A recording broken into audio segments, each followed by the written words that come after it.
Hello, everyone, and welcome to the Scoops VFLW Game Changers Show. I'm your host, Scoops, the sole admin of Scoops. And what a round of VFLW footy it was. Filled with controversy, embarrassing losses, upsets, controversy. It wouldn't be a weekend of footy without some controversy, and it fielded in the game between Carlton and Collingwood. Keely Skepper got the winning goal effectively on the siren. Keely Skepper, you say? Yeah, she plays for Carlton's AFLW side, and she was playing for Carlton's VFLW side on the weekend along with 10 other teammates. And they only just scraped over the line against Carlton. Sorry, they are Carlton, against Collingwood. Wow. This may not be the first time I bring this up this evening. Bit of controversy. Now, one thing, when I say controversy, I mean, how many times have I brought up the shot clock, and the clock needs to stop when there's injury time and everything like that? Now, there was the double whistle in the Carlton-Collingwood game late in the last minute or so. I counted the time, and this time it was 1 second off. But Carlton didn't mark it earlier from Skepper. But was it 15 metres? Well, we have to wait and see in a second. Go through my team of the week. I'm going to review the rounds that's gone and upcoming, talk about the goal kicking leaderboard and everything like that in between. So I'll start off with this. If you know any VFLW players and you'd like to see them on the channel in a goal kicking challenge and or interview, please do send me a message. We'll try and get something sorted. If you haven't checked out any of my recent content, matchday vlogs, interviews, goal kicking challenges, everything like that, please go and check it out. I would greatly appreciate it. So now it is time for some news. Now, nothing's confirmed here, but what I could tell from the weekend's game was Imogen Evans, the former Pie, current Sandy AFLW star, VFLW star at Sandy, unfortunately went down with a knee injury, got around one of her opponents, got around one, and then she was chasing the second Hawthorn player, and when she stopped and turned, she just fell down and was holding her knee and clutching at her knee. So I really hope that's not what we think it could be. Imogen Evans, we wish you all the best, and hopefully it's nothing major and you're back out there before the season's over. So all the best, Imogen, who's a really nice person. So hopefully Imogen's all good, because she's also been a key part in Sandy's resurgence this year. Now, speaking of St Kilda, which is Sandy is St Kilda's VFLW, AFLW alignment side. They are separating in the men's, but they're going to continue on in the women's next season. St Kiara Wiley, who did not play a game, who's just recently turned 20, has effective immediately retired from AFLW for now. So we wish Kiara Wiley all the best. That leaves a list spot open at the Saints. Now, I'm going to say this again. Now, GWS have a list spot open as well, but apparently they may not use it, which is confusing because I thought you had to. But as for the Saints, I urge you, they have said in the article about Kiara Wiley that they will use the list spot on someone. I urge you, please pick up one of the following names. Matilda Van Berkel, who is killing it at Box Hill. She's only 22, averaging like 16 disposals this year as a key defender, intercept defender, even shown late in the game a couple of weeks ago that she can go up forward and kick to goal and add a few shots at goal. She's a great player. She's the right age for some of that St Kilda need at 22 as a key defender to help Serene Watson and Bianca Jacobson. Matilda Van Berkel is absolutely one the Saints should be looking at. That's if they want a defender. Now, if you want a key forward, Nike to Jock is the perfect example of the X factor of the VFLW competition, who's leading the goal-kicking race. What is she on? She's on 29. She's 11 ahead of her next opponent on the leaderboard for the goal kicking. So Nike is a great option to have. So is Matilda Van Berkel. If you want a key defender, intercept defender, it's Matilda Van Berkel. If it's a key forward, it's Nike to Jock, who has the X factor as well. If you want someone who just missed out on their draft year in the last year or two, these are the players then you need to secure. And all of them are midfielders. Stacia Stevenson, who has the ability to play forward and has shown that throughout this season for Box Hill. Going to be 19 this year. A great mid forward. is probably averaging around 17 disposals, even playing bulk of games, some games as a forward. More recently as a midfielder, she applies the pressure. She's a good disposal player. She's a smart decision maker as well. And her efficiency is up a lot of the time each and every week, which is a credit to her and her work. Her ability to play half forward and midfield separates her from some of these other players I'm mentioning where they're kind of limited to a spot. But Stacia can play mid forward. And it wouldn't surprise me if she ends up playing halfback at some point because she has the ability to do that as well with the running pattern she's got. And she's very quick and can run out games very well. She's definitely one that St Kilda should be looking at. If I was to compare her to an AFLW player, I would say on the bit like Jamie Lambert, that midfielder who just has the pressure, but a little bit different to Jamie. She has this traits of a midfielder like Jamie Lambert, but up forward, just the way she moves up and down, which I think is all the skills that you need. And that's the type of player St Kilda should be looking at as well. If not Stacia, if not Matilda, if not Nike, well, a few others I've got here. Isla Baldwin, who's a bona fide midfielder at Box Hill, 20 this year, I think. She's been very good in the midfield. She's getting around 20 disposals a game most weeks. Get 2 goals on the weekend against Sandy. So she's been a consistent performer throughout her entire VFLW career. A really good midfielder. Amy Trinidad, another one, 19 years old right now, playing for Carlton's VFLW side. Their leader in that midfield at just 19. She's their best player. She's a star of this competition already. She's going to make All Australian. She's going to have a lot of the awards like the other names I've mentioned in their respective positions on the field. But she's another midfielder. If you want a midfielder that gets a lot of clearances, a lot of tackles, and a lot of the footy, Amy Trinidad is the player for the Saints. Now, another name, Talia Sanger. She missed out on her draft year last year, like Stacia, like Amy, and I could not believe they did not get drafted. Same for Matilda, who's 22 now, and Nike, who's about 21, 22 as well. And Isla's just turning 20, I think. So Talia Sanger, who's 19 right now, playing for Collingwood's VFLW side, in a team filled of ex-AFLW players like Lily Rose Williamson, Courtney Jones, Amelia Peck, she's standing out over everyone, which is an amazing credit for Talia. Now, earlier on in the season, I reckon she played a bit more wing a little bit and a bit more in the midfield, but now she's playing more permanent mid, not in the wing as much, but more the mid only, and she's getting over 20 possessions every week. She was doing that while playing on the wing. 26 disposals again on the weekend. She's had games where she's had 12 clearances. She's kicked a couple of goals here and there as well. So she's a midfielder. She's quick as well. She's very skillful with her decision making. She knows what to do. So that's absolutely a name that St Kilda should be looking at. It should be for one of those names. And if I'm going to go a bit left field, Charlotte Brewer, who plays for Collingwood's VFW side as well on the wing. She's 19 as well. She's running patterns really good. She's a smart decision maker as well. She can run all day as well, like some of those other names I've mentioned. And one name I haven't really mentioned too much in terms of this conversation of who should be drafted is a former Collingwood AFLW player and another one, and that's Charlotte Blair. In particular for North Melbourne, VFLW side, she's killed it since being let go by Collingwood at the end of last year.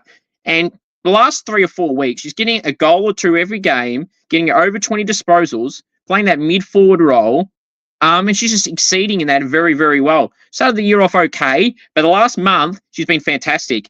And I urge St Kilda to pick one of those names I've just mentioned. If you pick up any of them, I'll be happy. Now, sure, there's clearly other options as well, but that's just off the top of my head. There's some names, that feature in my team of the week a lot, or as outright stars. And if I was a list manager at St Kilda, it'd be one of those names easily. In fact, if I was a list manager, some of those names would have been picked up in the draft, let alone now, when you have to have injuries or retirements, in Kiara Wiley's case, to have a list spot vacancy open. So it has to be one of those names. It has to be. It just has to be. So there's some gossip for you all. Hopefully St Kilda make that decision very shortly. I'll be a keen observer with the ins and outs for the VFLW on the weekend. If the Saints haven't made their decision public by Friday, when I say the ins and outs, if I see some players listed as unavailable, because in the past, a few players at North picked up, like Caitlin Fletcher, they went to GWS, and there was another North one, I think, and they got picked up Tessa Boyd. They were both randomly unavailable, and then days later they were drafted. So Maddie Torpy, the same for when she was at Box Hill, Maddie Torpy, now she's at Carlton, and she could be playing round one, which is amazing for Maddie. So this competition's unearthed some gems to other clubs already, and there's some names that St Kilda and GWS and anyone that ends up having the list spot open should be looking at all those players. And actually, I'm going to add another one to the list. If you want a ruck, Paige Price is the one to get. She's like 23, maybe not even 23. I apologise, Paige, if not even 23, but around that age. A ruck that does it all. She doesn't just get the hit outs, she gets a lot of the ball. And she does a lot with it. She's getting tackles as well, 7 tackles on the weekend, I think. And that's not the only time she's done that. She's done that a fair few times, getting about 14 disposals a game, about 30 to 40 hit-outs a game, and dominating her opponent like she did Yasmin from Sandy on the weekend. And she's not only done it to Yasmin, she's done it to other rucks all year, whether they're experienced rucks or young rucks. She's beat them all, essentially. Layla Prince from Essendon's VFLW side is a handy ruck option as well, and Hayley Peck from Geelong's VFLW side as well. So there's some ruck options as well, but definitely headlined by Layla Prince. All right, now, please welcome the world-famous segment, Scoops Goes Bang. Wow. See, here's the thing. Last week, when Casey beat Essendon by like 55 points, I'm like, well, okay. It wasn't really Casey. It was Melbourne AFLW defeating Essendon VFLW, right? And this week, it was Carlton AFLW scraping over the line against Collingwood VFLW. Now, controversy aside at the end, and a few dodgy calls, might I add, going in Carlton's favour, that Molly Eastman deliberate was not deliberate. She ran through her opponent. Yaz Dersma was trying to get to her and someone else. Molly attacked the footy, got through her opponent. They were already close to the boundary, and because she ran through her opponent to get loose from the play, the boundary line was there. Now, you could say it was deliberate. It's smart if Molly was doing that on purpose, but I think it was just great play. And you said they get let go all the time. I'm not going to play the clip. You can go watch the last minute of the game and you'll see it. I just don't think that was fair at all. Now, also though, Casey Lennox from Collingwood had the opportunity to spoil the ball out of bounds and just tapped it down and hit one of the Carlton players, and it stayed in play. And that's then when Molly grabbed the ball and charged through the pack and unfortunately went out. Now, was it deliberate? Maybe, maybe not, but they were so close to the boundary line already. I just feel like Molly had to get the ball.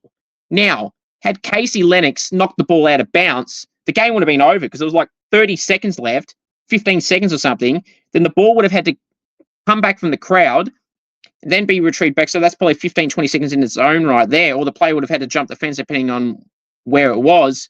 So that 30 seconds is going to be gone. The siren's gone. And even if they got it with like 10 seconds to go, they've got to throw it in. It was like 45 out on the boundary. So Collingwood would win. So there was a few interesting decisions there. And then was Yaz Dersma's kick to Keely Skepper, 15 metres, touch and go. I reckon maybe it was slightly over 15, but you could argue it wasn't either. But regardless, you add that up all together, Collingwood have been screwed now, in a way. It's fair to say. Hawthorn, Box Hill, got screwed against Collingwood. Now Collingwood got screwed against Carlton. So, and quite frankly, they got screwed before the game started when Carlton had 11 AFLW players playing and Collingwood had 0.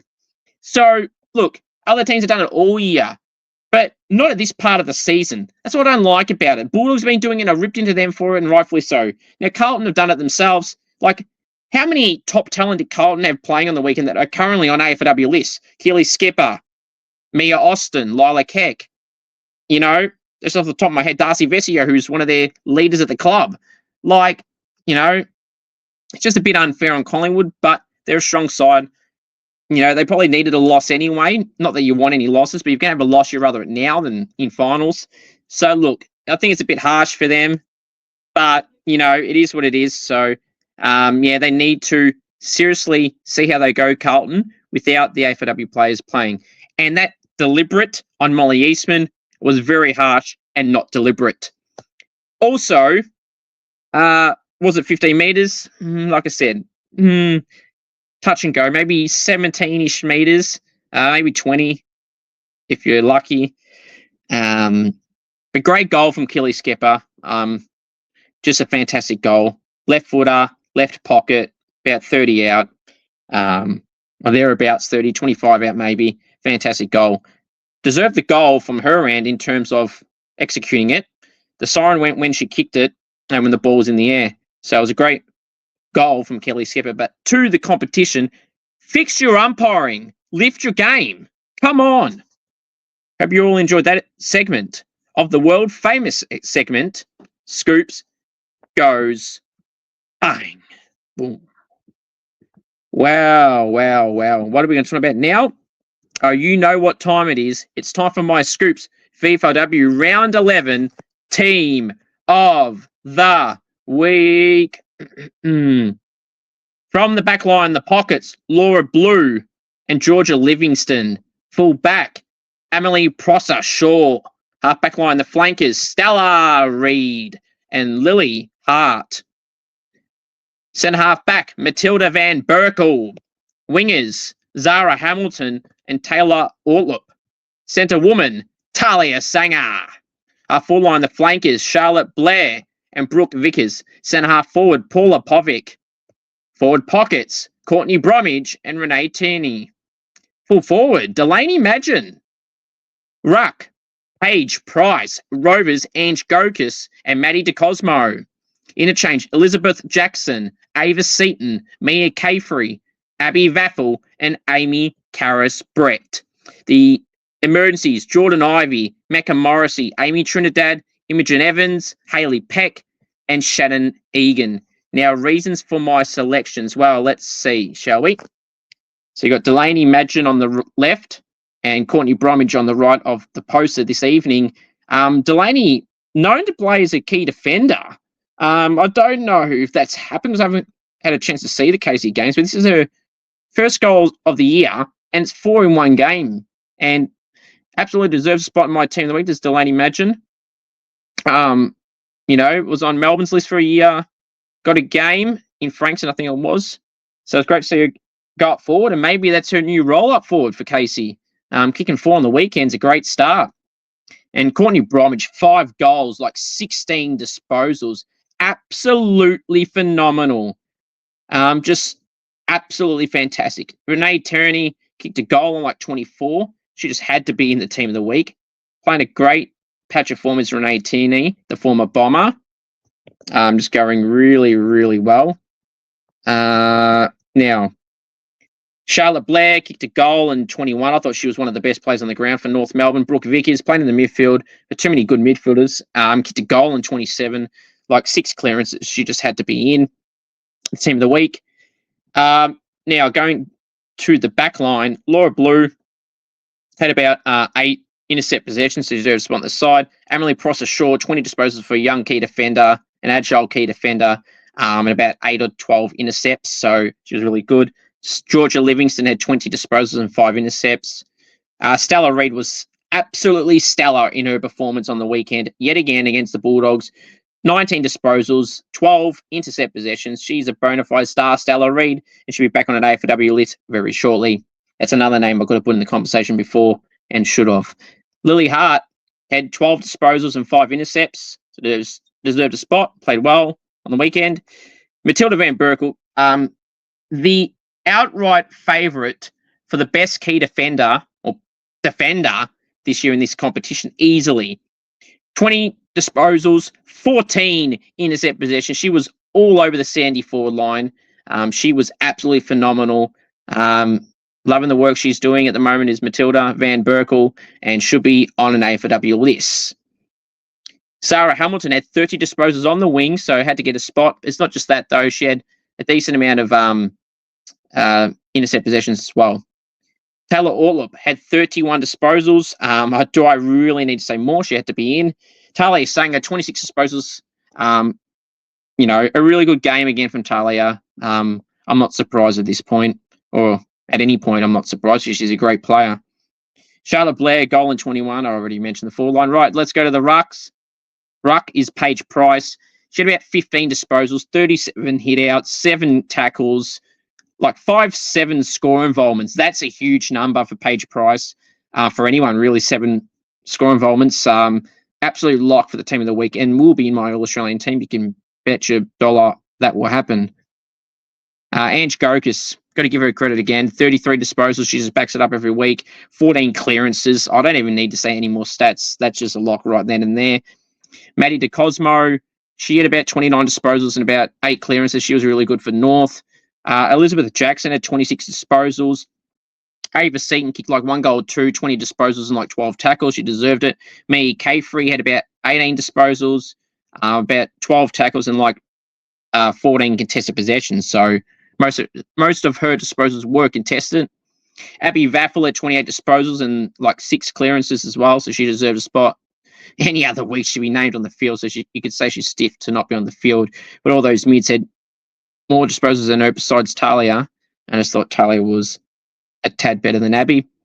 And Amy Carris-Brett on the wing had 19 disposals, and she's having a terrific game. But yeah, this was a hard team to make. Hard team to make. The emergencies, Jordan Ivey, key defender for Collingwood, did well. Former Demon, AFLW player. Mecca Morrissey had 20 disposals. She was close. Amy Trinidad had 8 clearances, 18 disposals. Again, most weeks she'll get in. But this week with those numbers of the other mids, it's very hard to fit any of them in. Imogen Evans, very similar to Amy. And we're just, again, I want to wish Imogen Evans all the best. I really hope that's not a long-term knee injury, and hopefully she's back in a very short time. If not on the weekend, that'd be great if she's back by then. It doesn't look good, unfortunately. She was really good. In the 3 quarters and 3 minutes she played, she had like 18 disposals, had like 6 clearances, had a lot of frees against her, which I thought was harsh. And she was just playing a great game and was the lone hand for Sandy this week. The only one in the conversation for Team of the Week was Imogen Evans. Hayley Peck had about 14 disposals and 30 hitouts. Didn't get in because Paige Price and Paula Povic were in there for those roles. And plus, I thought her opponent was okay. She was better, but she missed out because there was already 2 rucks in the side. And Shannon Egan, another ruck, had 50 hitouts with 10 disposals. Again, nowhere to put her in the side. But they were the next options. So comment down below your thoughts on my Scoops of VFLW, round 11, team of the week. All right, so now let's go review the round 11 games, shall we? So there's not many games to go. In fact, there's 3 rounds to go. So actually, you know what? Let's go back for a second. Let's backtrack and go to the ladder. So there's 3 games to go. North Melbourne are on top on 36. They're officially in finals, so it's great to see for the Roos. Box Hill are on 32 points in second place. They will play finals. Sandy are in third place on 30 points. They will play finals unless they lose all 3 and Essendon win all 3, or Darebin. That's not happening for either side. Collingwood in 4th place on 28 points. 5th place is Williamstown, also on 28 points. And in 6th place, 6 points ahead of the next best, is Port Melbourne. I think this will be the top 6 for this final series in 2025. It's always the 6 I thought it would be. And, well, let's just say this was my top 6. So if you know, you know. Go check my ladder predictions. They were the 6. You know, the order, whatever, but they were the 6. I believe, in fact, that actually, as the current ladder stands, I believe that would have been my top 4. Or that is my top 4. I just don't know where I had Williamstown and Port Melbourne. I don't know off the top of my head who had 5th and 6th, but they were the 6 sides I had in my ladder predictions. Scoops has the footy knowledge. Scoops has the footy knowledge. That's me, by the way. Scoops. I am Scoops. And I also told you that the Bulldogs would get thumped by North, and they did. Western Bulldogs 0-2-2 to North Melbourne 9-10-64.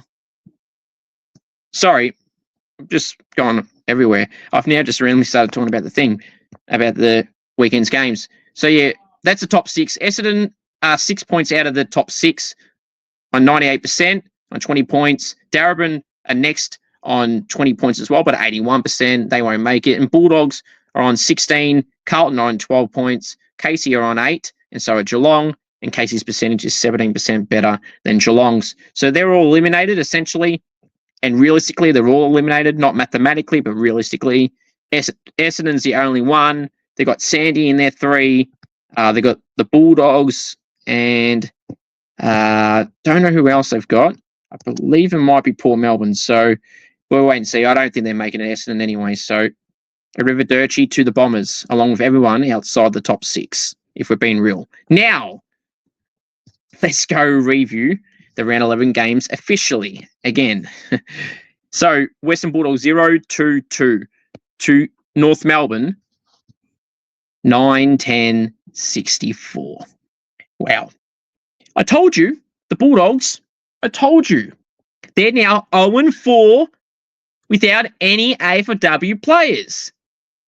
That just tells you. And their track record without AFLW players is just as bad. Sorry, with AFLW players, it's almost as bad. Because they're 0-4 without AFLW players, so that means there were 7 other games. So they're 4-3 with AFLW players, which isn't a great record when you think about it a bit smartly, because some of the teams they've had it wins with were against sides that didn't have any. Some were and some weren't. So it's pretty crap to begin with, to be honest. And they were crap on the weekend. They got absolutely embarrassed, and the coaching needs to go. The list management needs to go. They all need to be out by the end of the year. Get some new faces in and people that, can get it done. Players that did get it done for North is basically the whole team.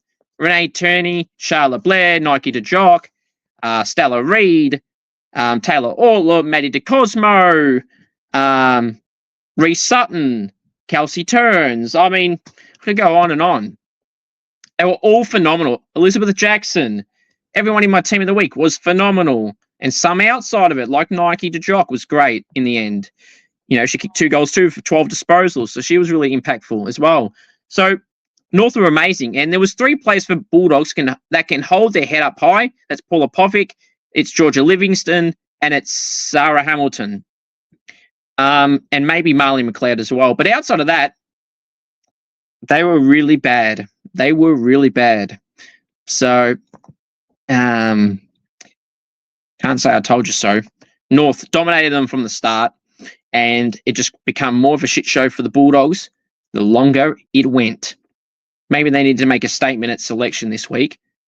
Oh, that's right. I'd say you have to bring in Don Carbone, Jamie Henry, Talia Pulcino, Sarah Skinner, and others. Mia Clifford, Courtney Ugle. But none of them are there anymore. Maybe this form wouldn't have happened had you kept all, if not most of them. If not most of them, then all of them. And maybe if you recruited people, you would have done much better than you are. How can you make the grand final and then completely shit the bed? Well, I predicted this. I knew this would happen. The moment all those players left, this was always going to happen. They maybe had a small chance if they recruited well, but they didn't really pick up many either. They lost more than they gained. So that's not a good thing. Now, not much more to say. North were freaking awesome. They were superb, the Roos. Absolutely superb. And they absolutely deserve this win, and they gave the Bulldogs a hiding.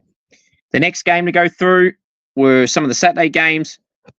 Collingwood 5-7-37 to Carlton 6-5-41. I thought Yaz Dersma had a pretty good game for Carlton. Amy Trinidad as well. Brooke Vickers, Darcy Vesio playing in the back line, I see. They were some of Carlton's better players. As for Collingwood, Tale Sanger, phenomenal.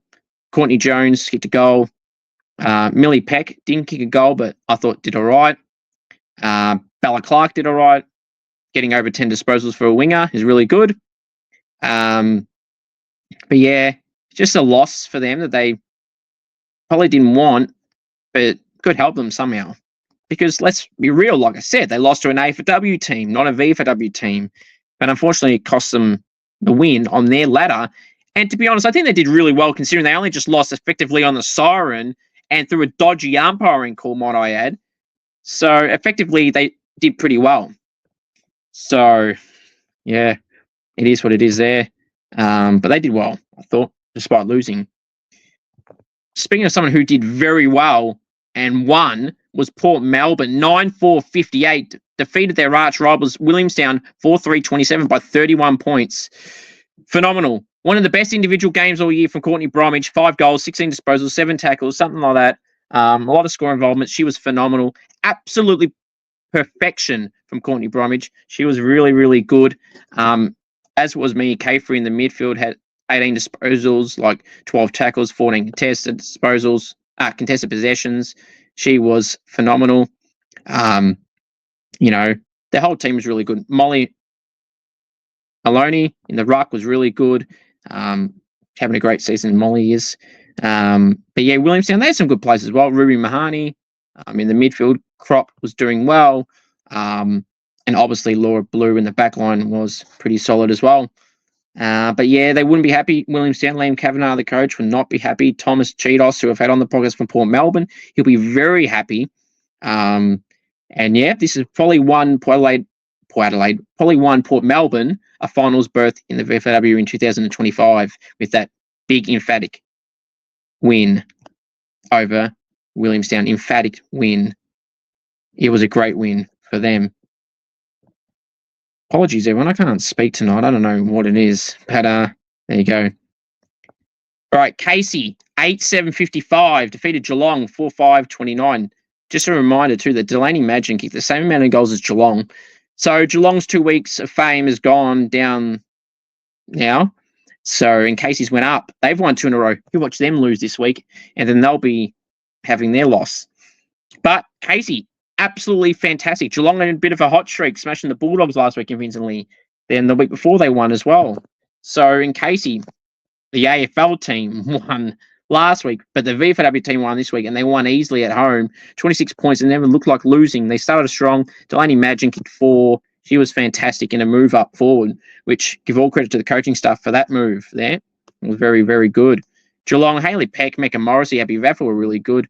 In Casey, besides Delaney, who kicked 4, Meg McDonald was solid, but I think it was just an even contribution. See, I can't speak today. Everyone contributed on the day, and collectively, they all got the team the win, headlined by Delaney Madgen, and Meg McDonald was pretty solid as well. Now, Darebin and Essendon, the upset of the round, Essendon 3-2-20 to Darebin 4-4-28. Darebin got the last 3 goals of the game. They had a quarter and a half, the Bombers, to rectify this mistake. They were losing by 8 points 5 minutes into the third quarter, essentially. So basically 2 quarters. And there was no score from then on for Essendon. So scoreless in the second half is completely unacceptable. Al Chaston was their best player easily. Brooke Plummer was solid. Tia Davidge got a goal. Layla Prince probably got beaten for one of the rare times this year she's been beaten by Shannon Egan, who had 50 hit-outs, also named disposals, 50 hit-outs and 10 disposals this year. I thought Darebin really good. Ange Gokus, 33 disposals, 15 clearances. She was phenomenal. Taylor Tosi in the ruck. Taylor Tosi in the forward line with 10 disposals and about 6 tackles. She did really, really well. Did Taylor, who's reinvigorated her position in the team and playing as a forward now compared to her midfielder in the first few rounds. And she's playing really well up forward, so maybe that is her role.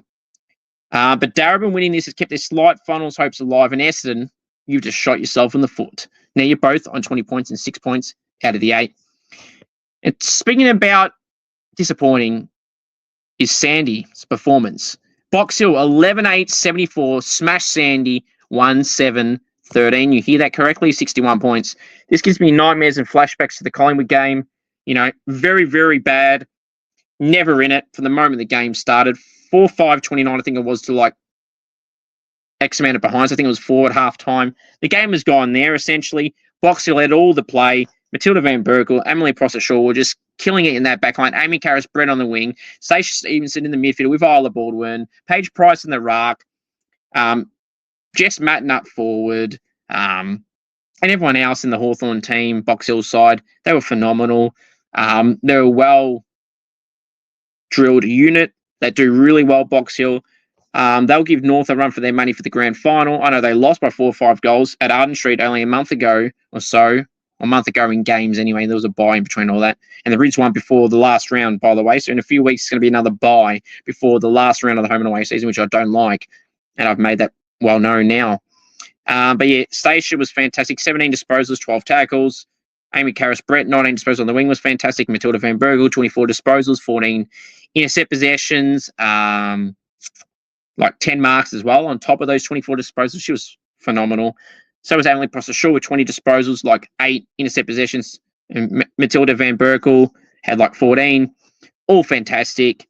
Destroyed Sandy. Imogen Evans was Sandy's best player. And yeah, back to the drawing board for Sandy. Really, really disappointing against two top sides, and you get smashed, and you play the other top side in North Melbourne in the last round.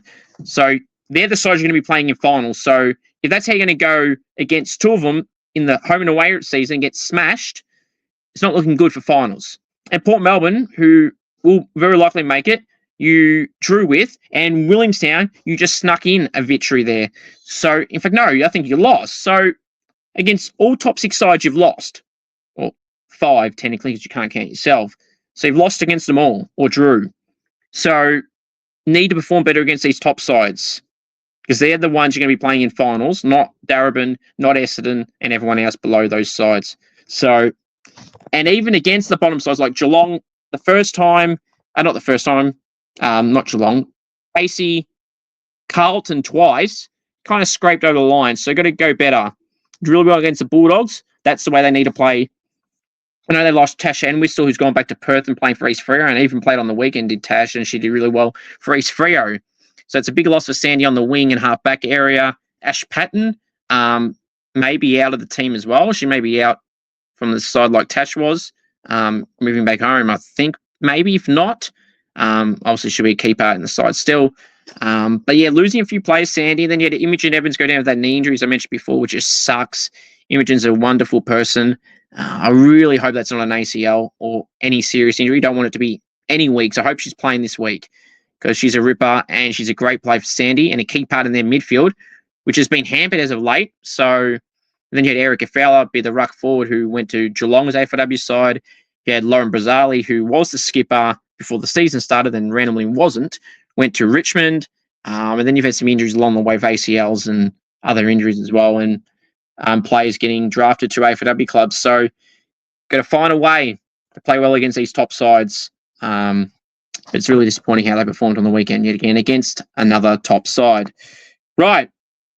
So I've gone through the ladder. Now I'm going to go through the goal kicking leaderboard. Nike to Jocks on 29 goals. Caitlin O'Keefe's on 18. Jess Matten's on 15. Monique Di Matteo kicked a goal on the weekend. She's back on 15. Not back on 15, but back up the leaderboard. And Amelia Peck's on 13 goals as the top 5. As for the disposals, Ange Gokas is averaging 26.4 disposals this year. Maddie DeCosmo averaging 21.9. Amy Trinidad, 21.1. Abby Raffle, 20.7. Talia Sanger, 21.7.